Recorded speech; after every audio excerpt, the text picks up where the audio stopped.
There's some optimism out there that the Bengals are working on things with Trey Hendrickson, and there's still some moves the Bengals could make that can make them better for 2025. Let's break it down.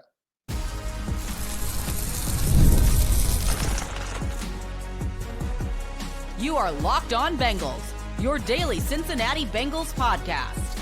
Part of the Locked On Podcast Network, your team every day.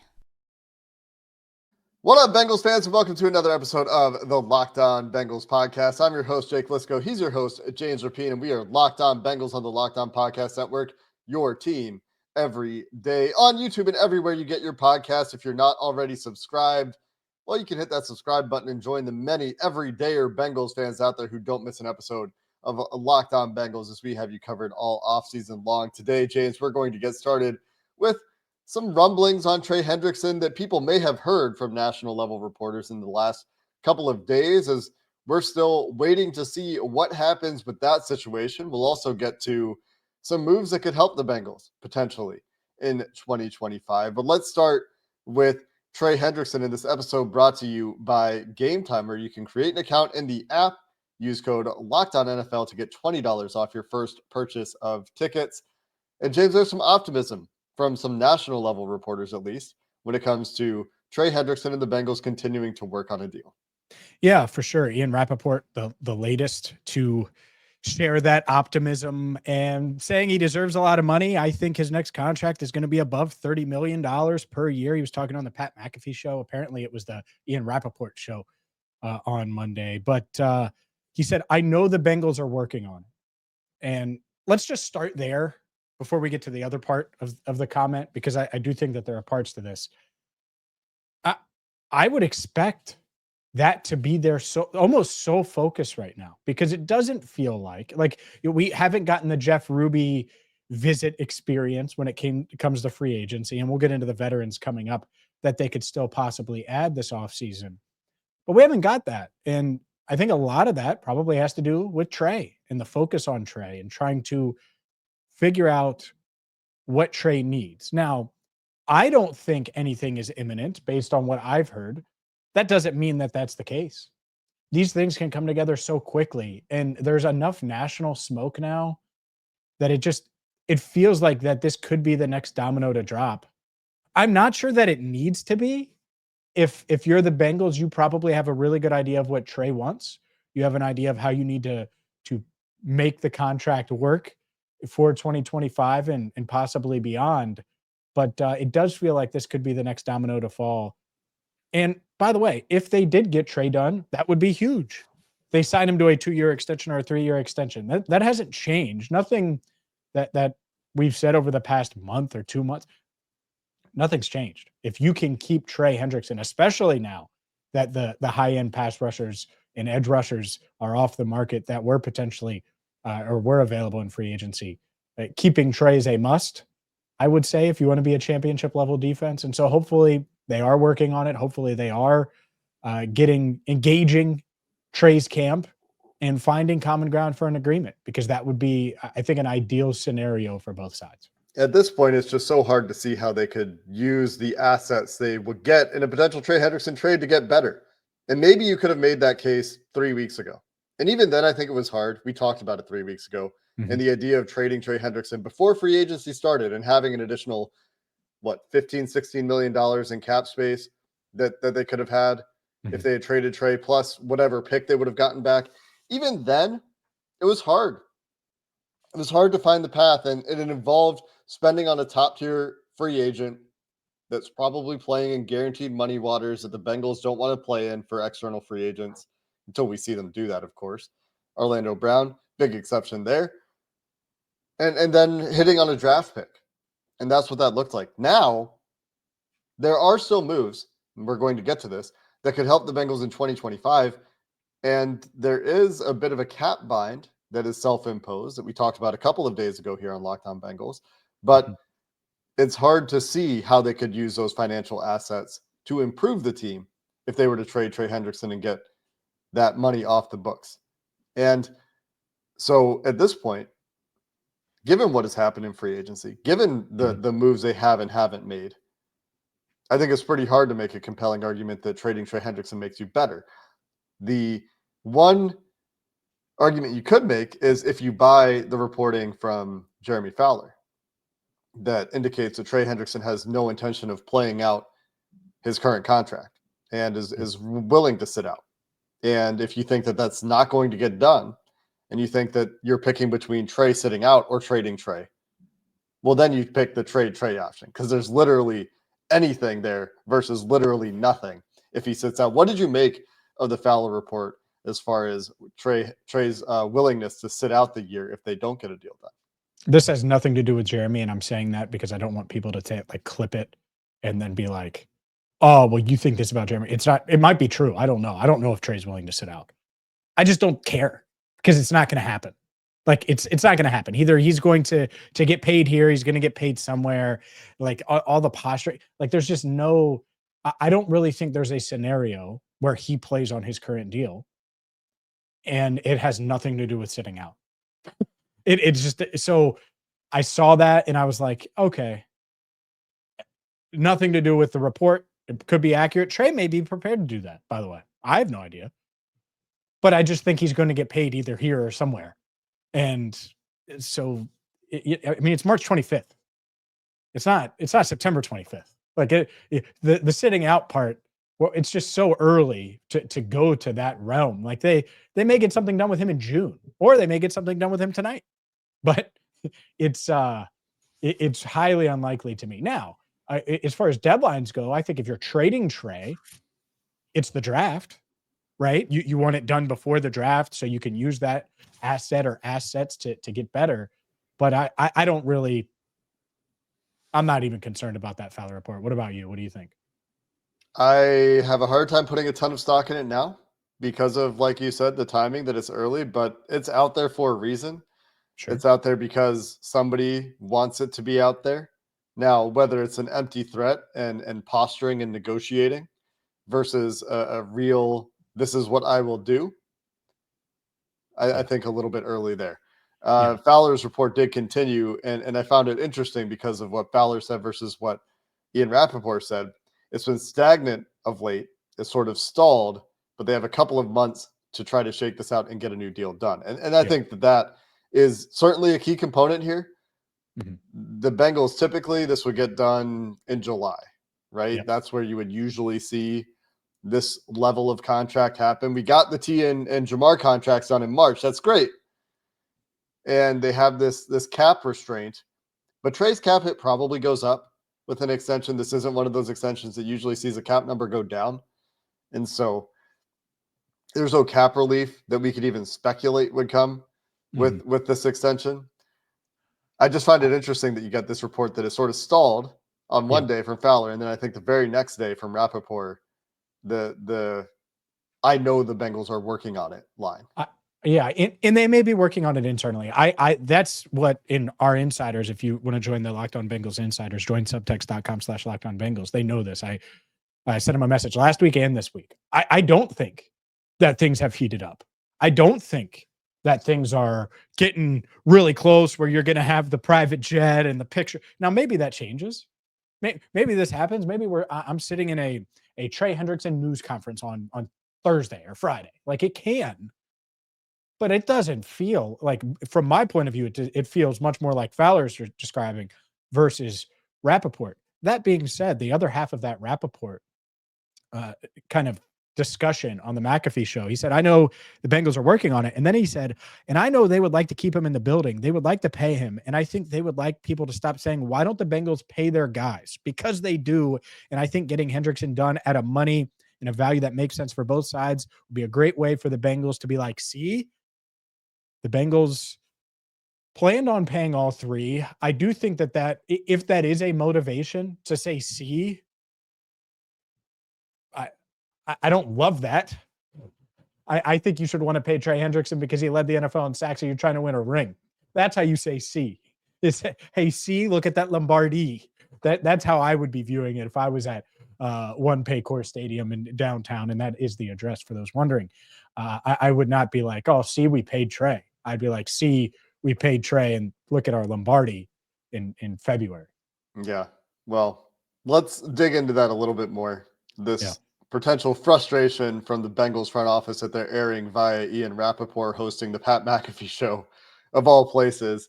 And then we'll get to some of those moves that can still help the Bengals for 2025 coming up next. Getting tickets to your favorite events should not be stressful. And that's where Gametime comes in, because Gametime makes it easier than ever to grab last minute seats at unbeatable prices. Gametime Picks is going to make your life just so much easier, so much simpler, and it's going to help you find better value for your tickets to sports, concerts, comedy, and theater. So whatever live event you're thinking about going to, or you want to go to, maybe it's an NBA playoff game up north in Cleveland, or an NBA playoff game watching the Pacers in Indianapolis. Maybe you want to see Caitlin Clark. Maybe you want to go to a concert at Paycor Stadium this summer. Regardless of the live event, Gametime is going to have you covered. And they give you, this is my favorite feature, the seat views before you purchase your tickets is awesome because you know exactly what you're getting. And then they have the all-in pricing. And I misspoke. The all-in pricing is my favorite feature. There's nothing worse than getting to your cart, going to checkout, and boom, you get hit with all these fees. You click the all-in pricing tab, and boom, Gametime is going to show you exactly what those tickets are going to cost. Download the Gametime app, create an account, and use code LOCKEDONNFL for $20 off your first purchase. That's LOCKEDON NFL. Locked On NFL for $20 off. Download Gametime today. Last minute tickets, lowest price, guaranteed. When it comes to the Bengals front office being frustrated with the narrative out there, James, and that Ian Rappaport quote you mentioned, they would like people to stop saying, why don't the Bengals pay their guys? Because they do. Mm-hmm. They did pay Jamar Chase and T. Higgins. They deserve credit for that. When we started that show a couple of days ago, when we were critical of the structure of how they prorated certain monies in those deals to inflate their cap hits, we started that show deliberately by saying it is worth celebrating that the Bengals got these contracts done, that they broke their structure in ways on both of those contracts to get those deals done by guaranteeing money outside of year one to non-quarterbacks. Mm-hmm. Those are main things that are worth celebrating. They get Trey Hendrickson done, even if it takes another month or two. I still think that will be worth celebrating. These would be objectively good moves for the Bengals to have made. Huge moves. I mean, let's be honest. The biggest moves on the priority list coming into the offseason were those. Yep. Now, we weren't done. That's why we're going to talk about these veterans coming up. You know, it didn't end there, but it started with those guys. And there's a but here. They would like people to stop saying, why don't the Bengals pay their guys? That's great that they're doing it this year. There are examples of them not doing it in the past. And I think the Bengals always bristle when they hear cheap thrown around in reference to their front office. Sure. And paying those three guys does not absolve them of those accusations this year to me. Not entirely. There maybe are steps in the right direction here with Jamar and T. They got a great deal done with T. Good for them. Good for T getting what he wanted as well. I'm not being critical when I say that. But this Trey Hendrickson negotiation is stalled or whatever we want to say about it because the Bengals are doing their normal Bengals thing in negotiations, which could work out for them. That would be awesome. That's great. Everybody could get what they want there. But they certainly aren't taking, and I know people are sick of this, the Eagles approach of aggressively topping up contracts for players that need a pay raise that we've seen them do time and time again. Mm-hmm. They have not taken that approach with Trey Hendrickson, which is why we're in this spot with the Trey Hendrickson conversation right now. And as far as the moves that we're about to talk about that could still help for 2025, the reason that some of them might be harder to make than they have to be is because of the way they've structured some of these deals and because of their salary cap situation that doesn't need to be as tight as it is currently in 2025. And maybe that's because the Bengals are one of the bottom revenue teams in the NFL. I don't think that's an excuse. I still don't think that's an excuse. There's still indications that the Bengals are plenty profitable. And so I think that the Bengals could help themselves with these narratives by getting Trey Hendrickson done. Certainly. But there's still going to be these ideas at the fringe or even mainstream until they take a more full approach to an offseason. You know how it changes? You know how it changes? Winning. That's always how it changes. By winning. That's the only way. It doesn't matter. If you lose, everyone's going to find every flaw. Winning is the ultimate. Oh my goodness, the Eagles are the best, well run. And they have their flaws too. It doesn't feel like it today. Doesn't feel like it today. But they do. And that's it. And by the way, if an Eagles fan clips this, kick rocks. All right, you guys are the champs. Like, great. Congrats. They will have to pay the piper at some point. They will. When you win, it doesn't matter. Mm-hmm. And when you haven't won, and then there's these obvious narratives, and some are fair, some aren't, then those are going to get louder when you go to 2 back-to-back AFC championship games, are a play or two away from winning the Super Bowl, and then you miss back-to-back playoffs. You don't even get to the playoffs. You have a healthy Joe Burrow who very much played like the MVP, and asked Nick Bonito, and doesn't have that to show for it. It wasn't even a top vote getter and offensive player of the year. Same thing with Jamar Chase, didn't get a first place vote. Like these are the best receiver and best quarterback in the league this past year. You could argue it. Now I get it. Josh Allen won the MVP. You could say Lamar, but winning cures all of it. Mm-hmm. And so that's why, like, the wait and see. I'm not sure anyone from the Bengals front office, I have no idea, is talking to Ian Rappaport. I have no idea. But if that is the mindset, shift it to the Lombardi. That's when you go and you say C. Say C at the parade. That's what you do when there's a sea of fans. Like that has to be the mindset and the thirst. It can't be, oh, well, we're going to pay Trey and show everybody. Like, and I don't think it is. Like, I don't think it is either. I think that's editorialization from Rappaport at the end there. And by the way, I do think that Duke Tobin was very aware of the national narratives going into the combine. Like, so I get it. I understand. Mm-hmm. But that paying Trey, which they should do, does not solve everything else. And that's why, if we're critical, like we were the other day, and there are a lot of people that are like, oh, stop being like that. It's because the only way you say C is by getting to the finish line with a trophy. That's it. You have Joe pointing to his finger because he's talking about rings. All this other stuff is finding a way to get there. That's all it is. Free agency, the draft, training camp, OTAs. Oh my goodness, Andre Yosevich and Chase Brown are working out together, which is awesome, by the way. I also think that Charlie Jones is working out with Andre Yosevich this offseason. Like, it's great to see guys working out in the offseason and putting in work. I know T. Higgins is down in Miami right now, working with David Alexander. That stuff's fun. It's all for one reason, and it's to get a trophy. And so all this stuff, it's like, all right, well, that's how you say C. And so the narratives end when you have a trophy, when you hang that banner, and that's just the life in professional sports, and certainly in the NFL in 2025. Yeah, I mean, think about the Bengals over the last 20 years. Since they hired Marvin Lewis, really, they have bounced in and out of model NFL franchise in that time, numerous times, in mostly first quarterback rookie quarterback contracts. Every time the Bengals have had a quarterback on the rookie contract in the last 20 years, they've essentially been, look at the Bengals knowing how to build a team, because that's when they've been the most competitive. To get back there, now you got to win again, not arguably, with the best quarterback you've had in the last 20 years, and probably the best pair of top-end talents to go with him on that offense. You just win now on the second contract and show you know how to build a team with the second quarterback contract. And then you'll be talked about again as a model NFL team. If they hit on all those defensive draft picks or develop them right, whoever you want to blame there between the front office and the coaching staff, they're currently discussed as a model NFL team because they anticipated needs. They got expensive on offense. They went cheap on defense. They hit draft picks because that's what the Chiefs did, right? The Chiefs hit on their defensive draft picks. And that's what kept them going in the last couple of years. And that's a big part of the Eagles' success too. Not only do they pay guys, but they're hitting on defensive draft picks at high value spots.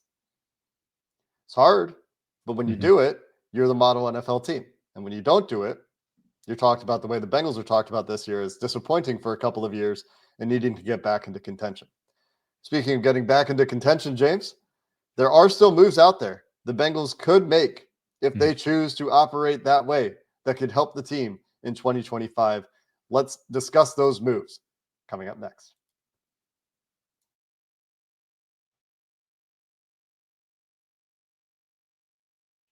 When you talk about moves to make, Jake, obviously starting guard is the move. Like if there's one move, like we're going to spend a lot of time on the draft, and guard is going to come up so often if they don't add a starting guard. And yet I look at this draft class and defensive line, you'd love to attack defensive line, interior and on the edge over the first 2 days at least of the draft. And so when I look at free agency, I think it starts and ends. Like if you could get Brandon Scherf, and who knows, is he contemplating retirement? Is he not? Is that just social media buzz? I'm not sure. I really am not. I'm not. But I think that's where my list really starts. And it can be one of these other guys, but he's the best pass protector available. Makes sense to grab him. He's played in every regular season game in each of the past 3 years after having some injury issues early in his career. Makes a ton of sense. And I'd be willing to do, like, let's say he's like, I'm going to wait it out and try to sign with one of these other contenders or other teams if there's an injury or just down the line. Offer him 2 years. Don't go one. Offer him 2 years. Make that cap hit much easier to massage out and go that route. That's what I would do. I would offer Brandon Scherf a 2-year deal. I know you keep saying that. I've resisted this urge until now, James. I think that 2 years for these guys that are 33 plus are just so uncommon. I don't even know if the player would want it. I'm not quite calling it a pipe dream, but I do think it's approaching that area where, yeah, maybe that would be a deal sweetener to get the deal done. But in the realm of reality, that would be pretty uncommon to see for a guy like Scherf at this stage in his career. But I'd be happy to be proved wrong on that. You think because he wouldn't want it? I think it's possible. Yeah. Interesting. Yeah, I mean, I don't know why he wouldn't. You just often see players at that stage in their careers, 1-year mercenaries. And maybe it's like, I don't want to hitch my wagon to this team for 2 years because maybe I'm trying to win. And if it doesn't go well in that first year, I'm going to try to get to a different situation next year to try to win. Sure. I guess. I mean, I would have been willing to do that for Zeitler too. And he ended up in Tennessee. You know, I mean, it's just these guys that are clearly the best options, clearly playing at a high level still and can help you. Like no brainers to me, but they may want to wait instead of doing that. And at the same time, Scherf may want 1 year, $9 million. I don't think the Bengals are offering him that. Like if I'm him, I want what Kevin Zeitler got. He's better than Kevin Zeitler in his head. He wasn't playing alongside that defensive line or that offensive line for the line, putting up the huge numbers. People are going to look up PFF and say, "Oh, well, Zeitler's better." It's like, Zeitler's really good, and he was awesome last year. It was a great landing spot for him as well. I think it's not just Scherf. Get a starting level offensive guard if you can. Dalton Reisner, Will Hernandez. Names haven't changed. And I know you've talked about Shaq Mason. I know there are people that like Matt Pryor from Chicago, Tristan Colon, another Shaq Mason for sure. Yeah, another interior lineman that's a free agent. Those are the Shaq guys. Shaq is like a 1 year, $3 million deal. Sorry to cut you off. Like he's in a different level, different tier than Scherf, no doubt. And that might be the kind of thing the Bengals can do from a sandbox perspective. What sandbox are they playing in is what I mean there, right? Like they've got about $11 million when you account for all of the expenses that are coming to play within the salary cap. And this is why we're critical of the way they manage the cap now, because if they wanted to do a 1 year, $9 million deal for Brandon Scherf, they might be in a situation where they had to do the Riley Reif void year to push some of that into next year. Now they still could, and they've done it before. So they clearly know how to do it. They also have some cuts they can make if they needed to free up space. But if you wanted to sign Scherf, Campbell, and Zadarius Smith, who is a trio of names you've heard us talk about, those guys probably all are 1 year deals. And the Bengals probably would have a hard time getting those 1 year deals into the cap because of what they've done so far as cap hits. Yep. Now, that doesn't mean these moves can't happen. Like I just said, the Bengals can create some cap space with cuts. They can do void years. They've done the one void year on a 1-year deal before. We've seen it with Riley Reif. It's not unprecedented. But the names at the top of this list, James, that can make the Bengals better are the same names they've been for a week. And so maybe they remain the same names for another week or two. Maybe we start to see some of these guys sign. But the Calais Campbells, the guards we just mentioned, the Julian Blackmon, Rasul Douglas, Mike Hilton's still out there. I know a lot of fans have asked about him. CJ Mosley, Justin Simmons, Marcus Asante May. Samuel Jr. That's one. There's got to be some like serious stuff with that shoulder for him. It was called degenerative in one report, or like chronic in one report. There's got to be something really scary there for him to still be out there. Yeah, fine. Bring him in for a visit and look at him. Make sure that's the issue. Like he might be your best corner. I mean, Dax is coming off of an ACL.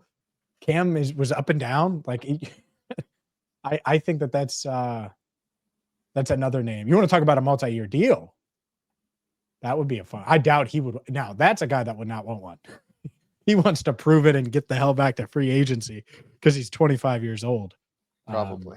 But yeah, the point of this, they can still get better. Trey would be a great move, but adding at least a guard would do wonders.